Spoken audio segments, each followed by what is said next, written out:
The rise of social media has given individuals the ability to create and cultivate an online persona that can be vastly different from their true selves. Many people feel the need to create a fake persona as a celebrity for people to adore, but this desire for external validation can have negative impacts on personal relationships and mental health for both the celebrity and the receiving audience. For this video, I'll be exploring this concept in the game Needy Streamer Overload, a psychological horror visual novel that was released on Steam in early 2022. I'll give an overview of the game and attempt to break down these psychological components to explore the potential motivation behind the main character's disturbing performances. As always, there will be spoilers throughout this video, so if you're interested in seeing the playthroughs first before viewing this analysis, check out my gameplay videos where I cover the game from start to finish. Lastly, before I get started, if you do enjoy this video, make sure to click the thumbs up and hit the subscribe button. I would really appreciate it. Now it's time for the analysis.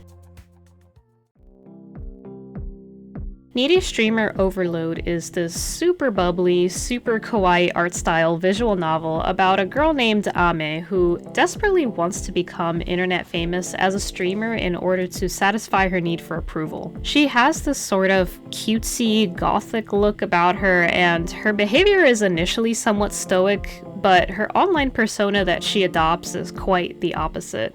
Her streamer name is OMG Kawaii Angel, but her fans just refer to her as K-Angel. K-Angel is this supposedly sweet and adoring character who appeals to her nerd fan base and has a plethora of stream ideas to choose from at night, depending on the activities she does during the day. The only caveat here is that she rarely makes any decisions herself because Ame has designated the player to make all of her choices. Initially, we know nothing about the player's character, other than that the character allegedly serves as Ame's partner in real life and is referred to as P-chan. At the beginning of the game, Ame shares how she wants to be internet famous through her online persona K-Angel, and pretty much gives us 30 days to try and reach at least 1 million followers, because that's normally how quickly people become famous in real life, right? So the player is tasked with running Ame's life as her social media manager, essentially by leading her to streaming stardom while also balancing her stats. Since I'm on the subject,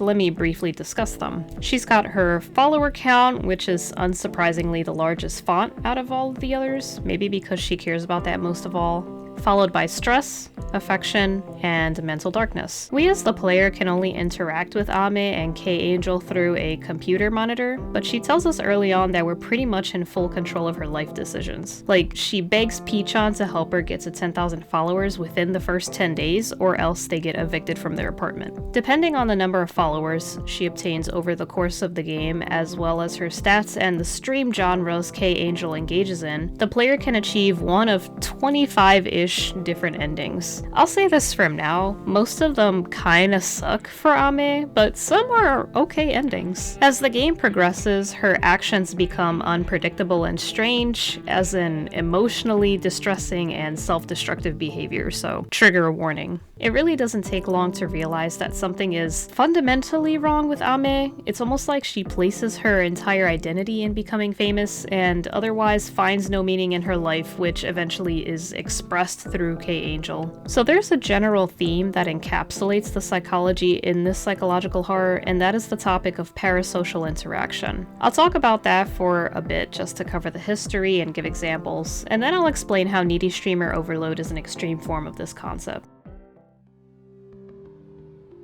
Parasocial interaction refers to the psychological relationship people develop with media figures such as celebrities, fictional characters, and social media influencers. These relationships are normally one-sided, with the viewer or follower feeling as though they know the celebrity on a personal level despite having no real-life connection with them. The concept of parasocial interaction was first introduced in 1956 by Horton and Wall, who described it as a pseudo-friendship between a viewer and a media personality. In the decades since, researchers have continued to explore this phenomenon and its effects on individuals and society. With the rise of radio and television over the years, modern technologies have allowed society the opportunity to be repeatedly exposed to celebrities and thus create a situation where people develop strong emotional connections to celebrities they admire, feeling as though they know them. But parasocial interactions aren't all unhealthy or harmful. Some people may find comfort and support in their connection with a celebrity or media figure, particularly particularly if they feel marginalized or excluded in other areas of their life. Think about how you might have a crush on your favorite actor from a TV show, and you're really happy whenever you're watching an episode with them in it. Or how you admire a particular artist because they compose songs that you relate to. Some of us enjoy watching reality TV to see these celebrities live their lives, just for the sake of learning more about them. Please share in the comments if there's a celebrity you admire in a similar way. But anyways, this one-sided relationship can be unhealthy and have negative consequences if taken too far. For starters, a parasocial relationship can lead to unrealistic expectations and disappointment from the audience. People may idolize a celebrity and believe that they can do no wrong, only to have their beliefs shattered when the celebrity behaves in a way that is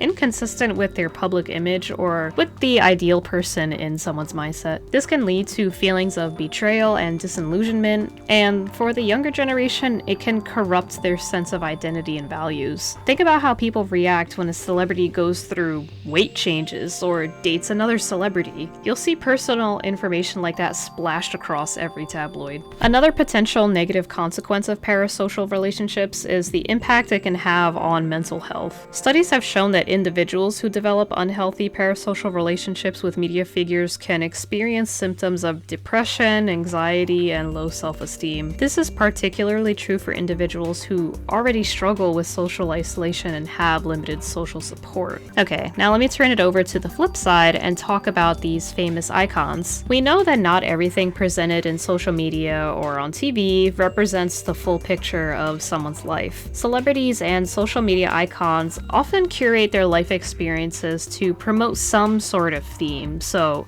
society might feel like a particular social media icon is living such a happy, fun-filled life of adventure and excitement, while the icon itself masks the unhappy and mundane parts of their life. I kind of alluded to this, but why is it that some people create an online persona that's entirely different from their actual real-life personality? In a world where success is often measured by the number of followers and likes one has, it can be tempting to create an image that is more aspirational and polished compared to one's true self. This can be true for those who feel marginalized or excluded in their daily lives, since social media provides a way to connect with like-minded individuals and feel seen and validated. But this desire for external validation can come at a cost. People who rely on their online persona to feel validated may struggle with authentic connection in their personal relationships. This constant need of performance for others can lead to burnout and mental health issues, since these people don't feel like they're ever good enough.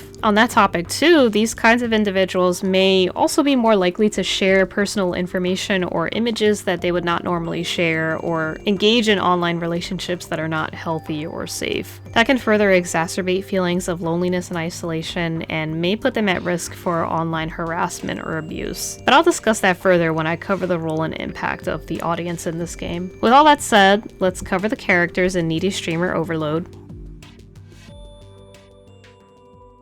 If you haven't already noticed, Needy Streamer Overload takes place in Japan and incorporates Japanese culture throughout the game. In the Japanese language, there are two different meanings for ame. Ame with this symbol means candy or sweets, while ame with this symbol means rain. You could say that this dichotomy is reflected in Ame's character in the game, since rain can be associated with a gloomy mood, and Ame's character in real life is kinda gothic, but also cutesy. And the sweets definition for the word ame is reflected in K-Angel's personality. It's quite possible that Ame could have just streamed as herself, and surely some subculture of Japan would dig the cutesy goth girl vibe. But she might be playing off of the idea that famous idol sensations in Japan follow this kawaii, innocent, youthful image. But Ame is quite open about her obsessions with seeking validation from social media. The way in which she shares these thoughts with P-chan is almost satirical. I mean, it feels like it takes a while for some people to become self-aware of that, but it also takes guts to open up about it, which she often does to P-chan. P-chan is allegedly her live-in romantic partner, but we do see it is clear that Ame will do anything to become popular just to satisfy her sense of self-worth. This constant need for attention doesn't satisfy Ame to the level that she desires, even if she tries to convince herself that that's her ultimate goal. We can see that in the numerous possible endings in this game.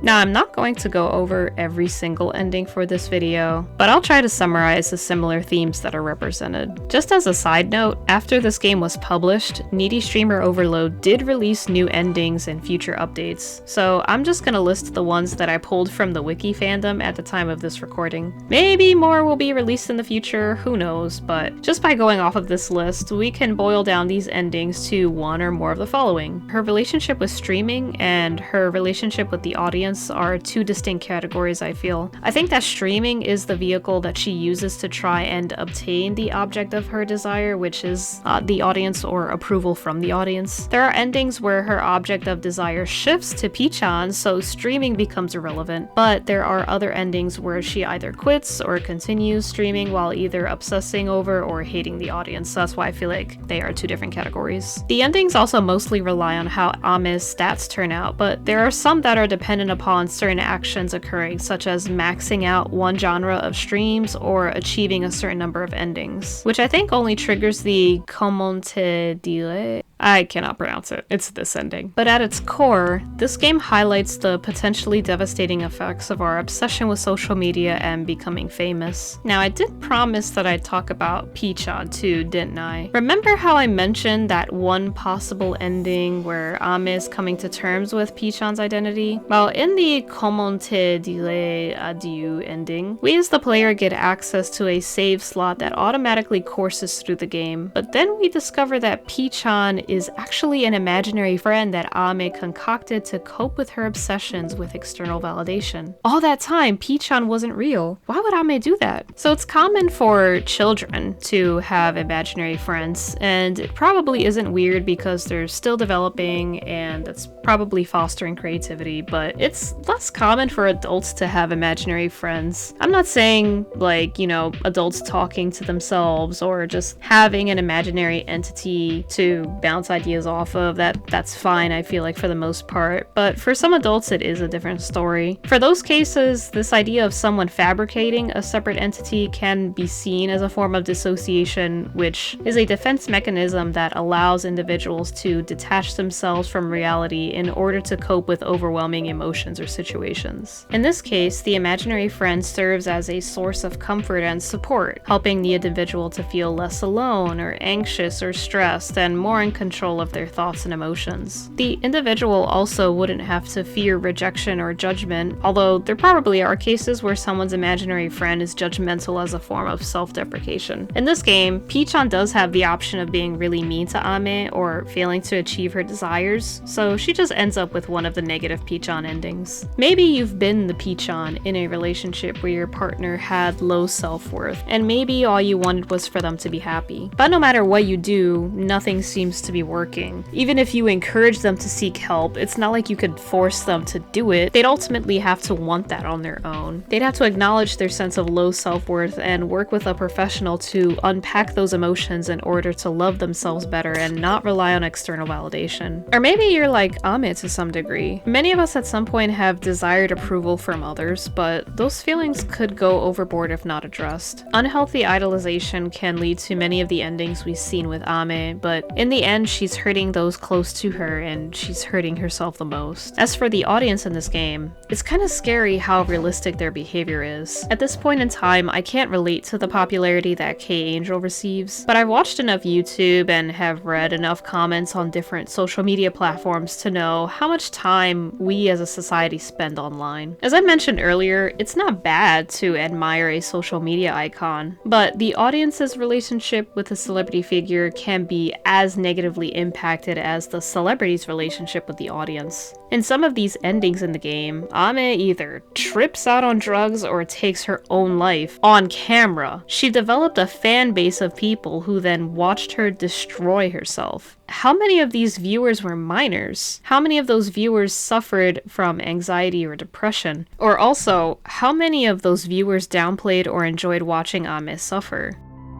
Now, as a side note, I'm not here trying to say, how could Ame do that? It's all her fault. She's to blame. She's a bad person, blah, blah, blah. What I'm trying to say is everyone ends up losing. Everyone loses when someone becomes obsessed or projects their self-worth onto something else. Going live on streams just to become popular and feel validated for being alive and loved. Watching celebrities and becoming so invested in the idea of them that it consumes your life. When it comes to parasocial interactions or any other kind of interaction or activity, we need to ask ourselves if we are in it for the right reasons, and to remember our self-worth. Do you have any hot takes on needy streamer overload, or anything I've covered in this video? I hope you did enjoy watching, but if there's anything you feel I've missed from a psychological analysis perspective, please let me know in the comments below. I'm interested to hear your take on the subject. Otherwise, don't forget to like and subscribe. I'll see you in the next game.